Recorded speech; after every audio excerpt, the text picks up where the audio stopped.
This is the hydraulic cylinder speed calculator, which determines how fast your cylinder extends and retracts based on your system parameters. First, select your unit system from the drop-down menu.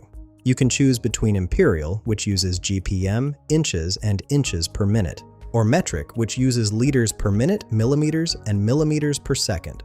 For this demonstration, I'm using Imperial units. Now enter your 3 input values. Flow rate in GPM represents the hydraulic fluid flow from your pump. Bore diameter in inches is the internal diameter of your cylinder. Rod diameter in inches is the diameter of the piston rod. Let me show you a worked example. I'll enter a flow rate of 10 GPM, a bore diameter of 4 inches, and a rod diameter of 2 inches. After clicking Calculate Cylinder Speed, the calculator displays 2 key results. The extension speed shows how fast the cylinder extends when fluid enters the cap end.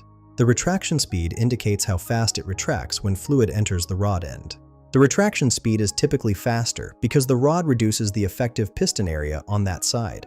This tool helps you verify cylinder performance matches your application requirements.